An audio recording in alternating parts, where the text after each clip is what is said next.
Dear Bihar university students, BRA BU Muzaffarpur से जो लोग अपियर कर रहे हैं, मैंने अभी डाउट क्लियरिंग के लिए EDI के क्वेश्चंस आपसे रिक्वेस्ट किए थे और डिफरेंट लोगों ने डिफरेंट क्वेश्चंस EDI के मुझे भेजे हैं। इस वीडियो में वो डाउट क्लियरिंग के क्वेश्चंस हैं जिसमें आपको दिक्कत है। तो पहला क्वेश्चन जो मेरे पास आया है, Indian economy depends on cottage industry. भारतीय अर्थव्यवस्था लघु एवं कुटीर उद्योग पर आधारित है, कैसे? देखिए, इसमें क्या आपको लिखना होगा, इसमें आपको लिखना होगा कि कॉटेज इंडस्ट्री क्या होता है। तो आप जानते हैं कि कॉटेज इंडस्ट्री बोलते हैं वो कौन सी इंडस्ट्री जो छोटे पैमाने पे ग्रामीण क्षेत्रों में किया जाता है, जिसमें बिजली की खपत कम होती है, पूंजी कम होता है। तो कॉटेज इंडस्ट्री के विषय में थोड़ा आपको लिखना होगा, जैसे अगरबत्ती उद्योग, मोमबत्ती उद्योग, ये कॉटेज इंडस्ट्री में है। अब ये कॉटेज इंडस्ट्री क्यों इम्पोर्टेंट है भारत के लिए, इंडियन इकोनॉमी के लिए? तो कॉटेज इंडस्ट्री इस वजह से इंडियन इकोनॉमी के लिए इम्पोर्टेंट है कि पहला, ये सबसे ज़्यादा रोजगार एम्प्लॉयमेंट जनरेट करता है। दो, इसलिए इसमें चूंकि मैनुअल काम होता है, सारा काम हाथ से होता है, इसलिए ये बेरोजगारी दूर करने में सक्षम है। तीन, इसमें कैपिटल की आवश्यकता कम होती है, इस वजह से ये छोटे पैमाने पे ग्रामीण अर्थव्यवस्था में मजबूती लाता है और ग्रामीण अर्थव्यवस्था अगर मजबूत होगा तो देश की इकोनॉमी मजबूत होगी। चार, बड़े इंडस्ट्रीज को सप्लाईज के लिए, रॉ मटेरियल सप्लाईज के लिए कॉटेज इंडस्ट्री पे निर्भर करना पड़ता है। इस वजह से आपको कॉटेज इंडस्ट्री अगर डेवलप करता है तो ग्रामीण अर्थव्यवस्था में डेवलपमेंट होती है, जिससे टोटल इकोनॉमी बढ़ता है। कुल उत्पादन अगर बढ़ेगा तभी जाकर एक्सपोर्ट किया जा सकता है। ये 5 पॉइंट और 1-2 पॉइंट आप और किताब से देख लीजिए, ये आपको लिखना होगा। आइए नेक्स्ट क्वेश्चन क्या है। नेक्स्ट क्वेश्चन है, ठीक है, next question, present position of Indian railway. भारतीय रेलवे की अभी वर्तमान स्थिति क्या है, what are its problem and give your suggestion. इसके क्या प्रॉब्लम है और उसके संबंध में आपको सुझाव देना है। तो देखिए, भारतीय रेलवे के विषय में थोड़ा लिखना होगा, थोड़ा सा पैराग्राफ आपको लिखना होगा कि भारतीय रेलवे शुरुआत में अंग्रेजों ने की और उसके बाद इंडिया आज़ाद होने के बाद भारतीय रेलवे ने काफ़ी तेज़ी से विकास किया।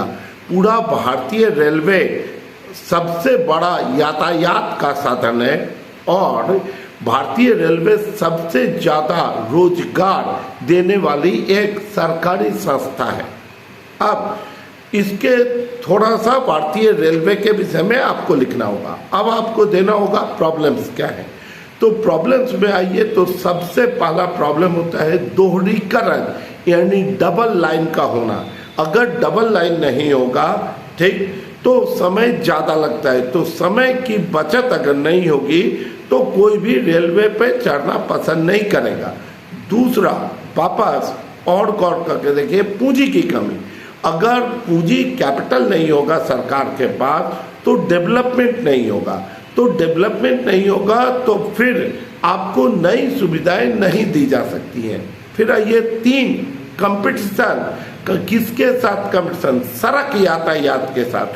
ट्रक से भी माल ढुलाई हो रहा है, हवाई जहाज से भी माल ढुलाई हो रहा है। तो ये हो गया कि तीसरा कि भैया इसकी कंपटीशन बड़ी है, ठीक। चौथा, आधुनिकीकरण की समस्या, मॉडर्नाइजेशन। मॉडर्नाइजेशन का मतलब हो गया कि भाई आपको जो पश्चिमी देश जैसे वेस्टर्न कंट्री में सिस्टम है, वैसा सिस्टम अभी भी हम लोग के रेलवे में नहीं है। चौथा, बहुत ज़्यादा जनसंख्या का भार, ये सबसे सुगम साधन है भारत का और सबसे कम पैसा लगता है। इस वजह से भारत की एक बड़ी सी जनसंख्या यातायात के लिए रेलवे पे ही निर्भर करता है, ठीक। 5, डेवलपमेंट नए क्षेत्रों में जब तक रेलवे नहीं पहुंच पाता है तब तक उसका विकास नहीं होगा। ये 5 प्रॉब्लम आप देना है। सुझाव आप खुद से मन से लिख सकते हैं कि भाई अब परिवर्तन हो रहा है नए मैनेजमेंट की तरफ से, अब ये प्राइवेट आपको रेलवे भी चलाया जा रहा है, प्राइवेट ट्रेन। तो इससे धीरे धीरे रेलवे में पिछले 20 साल में ढेर सारे परिवर्तन आए हैं।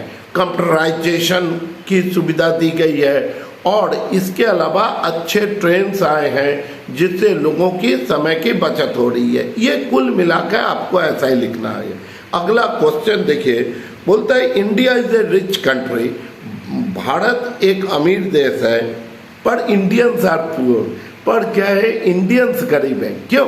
संसाधन रिसोर्सेज जिसको बोलते हैं इंडिया में बहुत है। जैसे देखिए जंगल रिसोर्सेज है, जमीन रिसोर्सेज है, कृषि रिसोर्सेज है, पोखरी पानी रिसोर्सेज है।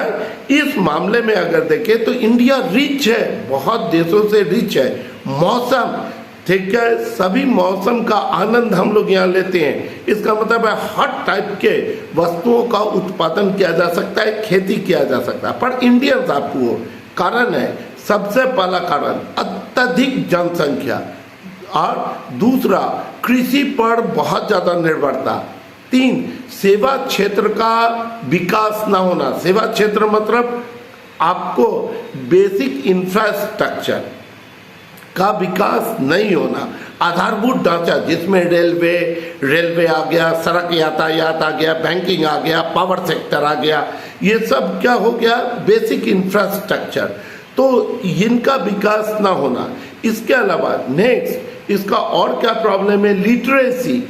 ठीक है, शिक्षा, तकनीकी शिक्षा या पेशेवर शिक्षा की कमी, इन चीज़ों के कारण से इंडियन उन रिसोर्सेज का बेहतर इस्तेमाल नहीं कर पाता है। अब इस्तेमाल रिसोर्सेज का नहीं होगा, ठीक है, तो एक्सपोर्ट नहीं कर पाएंगे। एक्सपोर्ट नहीं कर पाएंगे तो फॉरेन डॉलर नहीं कमाई होगी। इस वजह से कहा जाता है India is a rich, Bharat अमीर देश है पर भारतीय गरीब है। कारण कि हम लोग के पास में रिसोर्सेज का यूटिलाइजेशन करने की क्षमता सीमित है। पर अब बदल रहा है भाई, है? आप अभी देखते होंगे फॉरेन टेक्नोलॉजी आ गया है, नए नए आपको उद्योग बैठाए जा रहे हैं। इन चीज़ों को आपको लिखना है। और आइए, what are the causes of rural indebtedness in India, what are suggestions to remove this one.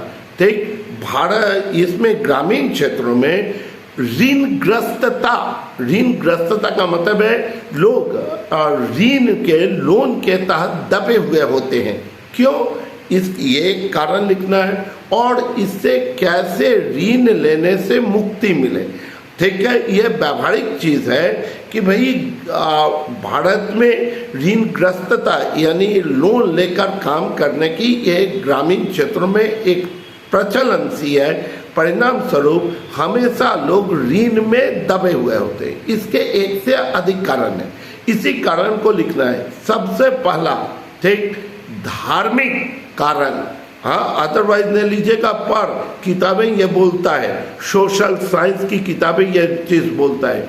हम लोग हर चीज़ के संबंध में धर्म के प्रति धार्मिक अनुष्ठानों को पूरा करने के लिए भी लोन लेते हैं।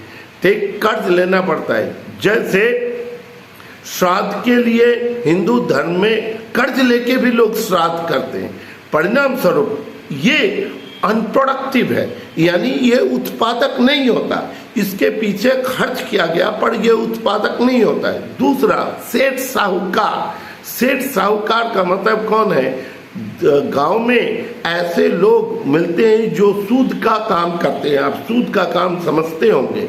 वो higher rate of interest charge करते हैं। परिणाम स्वरूप एक बार अगर आप उनके ऋण में फंस गए तो ताजिंदगी उनको इंटरेस्ट देना पड़ता है। 3, फाइनेंशियल फैसिलिटीज की कमी। गांव में आपको ग्रामीण क्षेत्रों में बैंक कम है, पोस्ट ऑफिस कम है, तो ऋण मिल नहीं पाता है। ठीक, तो परिणाम स्वरूप इजी लोन नहीं मिलेगा, सेठ साहूकार में फंस जाते हैं। और गौर करके देखिए, सीजनल लोन का अभाव, और सीजनल लोन मतलब सीजनल काम के लिए लोन, जैसे कृषि के लिए लोन लेना पड़ता है। तो अगर कृषि कार्य अच्छा नहीं हुआ तो ऋणग्रस्त हो जाएगा। ठीक, इन चीजों को आपको लिखना है। सुझाव क्या देंगे कि भाई अपनी क्षमता भर उत्पादक कार्यों के लिए ही लोन ले। लोन दो कारण से लिया जाता है, एक प्रोडक्टिव काम, जैसे लोन लिया और उससे कुछ उत्पादन किया, उससे जो कमाया तो इंटरेस्ट दे दिया, लोन चुकाया, ये उत्पादक है। तो अनुत्पादक कार्यों के लिए लोन ना लें। दूसरा, ठीक है, लिटरेसी रेट को बढ़ाइए, यानी वित्तीय लिटरेसी, फाइनेंशियल लिटरेसी को बढ़ाना। 3, गांव के क्षेत्र में बैंकिंग की सुविधा उपलब्ध कराना। इन्हीं सब चीजों को लिखना होगा। और ये लास्ट इनका एक क्वेश्चन है, कोऑपरेटिव फार्मिंग, सहकारिता। सहकारिता में खेती कैसे होती है? Discuss the different form, give reasons in favour and in against. इसके पक्ष और विपक्ष में आप तर्क दें। देखिए, सहकारिता क्या है? सब कोई का जमीन हम लोग मिलाकर खेती इकट्ठा करेंगे। ठीक, इसका क्या फायदा मिलेगा? ओनरशिप, मैंने पहले भी वीडियो में बताया है, ओनरशिप जिसका था, जो मालिक था जमीन का, वो रह जाएगा, पर अलग अलग खेती न करके एक साथ। तो बार्गेनिंग कैपेसिटी हम लोग की बढ़ेगी, लागत कम लगेगा हम लोगों का। ठीक, परचेजिंग कैपेसिटी बढ़ेगा, खेती करना हम लोग के लिए आसान हो जाएगा। ठीक, सब कोई मिलजुल के काम करेंगे तो बड़े पैमाने पे काम हो सकता है। तो पर यूनिट कॉस्ट, यानी एक इकाई का उत्पादन लागत क्या होगा? कम होगा। ये सब फायदे हैं। ठीक, इसके नुकसान क्या है? इसके नुकसान होते हैं कि कुछ लोग ये कोशिश करते हैं कि उस सहकारिता का मिसयूज किया जाए, दुरुपयोग किया जाए। लोग सहकारिता को गुटबाजी करते हैं और अपने स्वार्थों को पूरा करने के लिए सहकारिता का इस्तेमाल करते हैं। तो इस चीज पे रोक लगाया जाए, सरकार एक्टिव हो, स्थायी तौर पर सहकारिता के संबंध में प्रचार किया जाए, लोगों को यह बताया जाए कि कैसे सहकारिता सबके लिए फायदेमंद है। ठीक है, आप वीडियो को बहुत पसंद करते हैं, हम बड़े थैंकफुल हैं रे भाई, दिल से। आगे भी आपसे रिक्वेस्ट करेंगे, जो दिक्कतें आएंगी आप मेरे व्हाट्सएप पे आप जानकारी दे सकते हैं मुझे, या कमेंट बॉक्स में जाइए, कमेंट बॉक्स में जाके आप निश्चित रूप से आप कमेंट कीजिए। हम आपके हर कमेंट का जवाब देते हैं व्यक्तिगत रूप से। ठीक है, क्योंकि आपकी तरक्की मेरे लिए सबसे ज्यादा महत्वपूर्ण है। Thank you.